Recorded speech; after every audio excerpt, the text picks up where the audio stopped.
Fresh out of high school, Abbey Sizer scored her dream job working as a dairy farmer in northern Victoria. It was between 8 and 16, sometimes 20 hours a day, 6 days a week. And it was very hard work. It was very strenuous, but I loved it.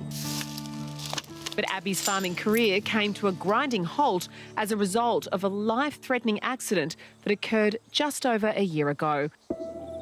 And it all happened while she was fast asleep. So I was staying at a mate's place for the night and I'd never stayed there before. It was a new environment. I went to sleep earlier than everybody else because I had a massive day at work and it got to about midnight. I went to bed and they stayed up, doing their own thing. And I apparently got up when they were getting into bed and I've mumbled to them that I need to go milk the cows. Before any of her friends could work out what was happening, Abbey sleepwalked out a large second-storey window, falling nearly 5 metres and shattering her pelvis and multiple vertebrae. The first thing I remember is basically being in the ambulance and I had no idea what happened. I had to call my friend that was there and she said that I sleepwalked out the window and I just could not believe it. Although she has no memory of what happened, Abbey soon developed a theory that she had been acting out her work-inspired dreams, imagining that she was stepping through a door rather than a window. But sleep physician Dr. Gulsa Adami is eager to put this common misconception about sleepwalking to bed. So sleepwalking occurs in the deepest stage of your sleep, but it's the non-REM stage of sleep. So dreaming occurs in the REM cycle, and this condition is thought to occur outside of that particular cycle of sleep.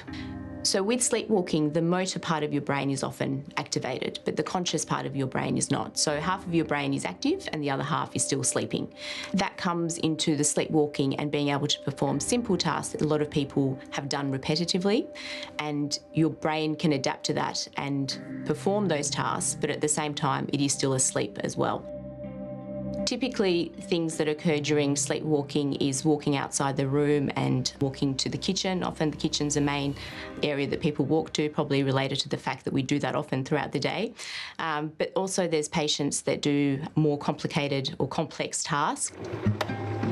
So I've been sleepwalking since I could walk. I've been sleepwalking. You can have a conversation with me in my sleep, and sometimes my dad will walk in and he just sees me having a laughing fit and he has no idea what's going on. I've been told that I just get up and go to the kitchen, get a glass of water, put it on the bench, don't drink it and leave it there. That I've gone to go get food and Mum just takes it straight off me and goes, go to bed. I've noticed that I have remade my bed in the middle of the night, but I usually have no memory of it. What factors contribute to sleepwalking?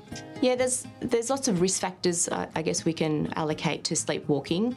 Genetics is an important component, but probably the most important part of sleepwalking is sleep deprivation. And we talk about total sleep time and making sure you have enough sleep all the time. And we all lead extremely busy lives. It's always not the easiest advice to give people or for people to actually take on board, but it's probably one of the most important components of sleepwalking that is an important part of management. Other things that can also contribute is alcohol consumption.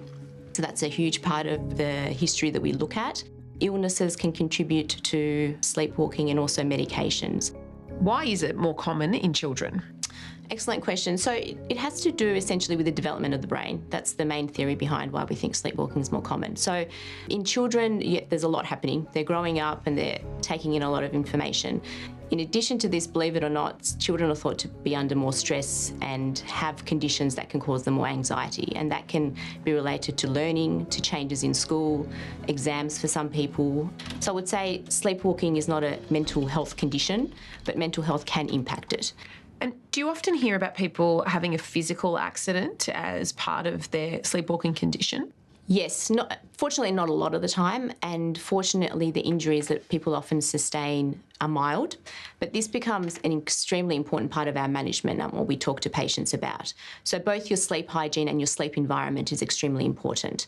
And what I mean by that is ensuring that your bedroom is not cluttered, making sure your bedside table, there's no big lamps around, and ensuring that your surrounding environment is safe. Sometimes people also may use alarms or triggers to try and help with things, and particularly in children, parents might often put bells on the door so they're woken up and they're aware that the child is sleepwalking and they can safely assist them. So the impact that this has had on my life is quite crazy. I try and make it look like I'm all good and that I'm a tough cookie, you know, and that nothing really bothers me, and I'm trying to have a really positive outlook, and like that helps a lot. But physically, there's a lot of things that I can't do. Like I can't bend over, and I can't walk too far, I can't sit for too long or stand up for too long. I get very uncomfortable very easily. I just try and keep as positive as I can, and I know that a lot of people are so surprised about my attitude, but I just try and be very resilient and grateful for what I still have, because I might not have had any of it if I had landed any different.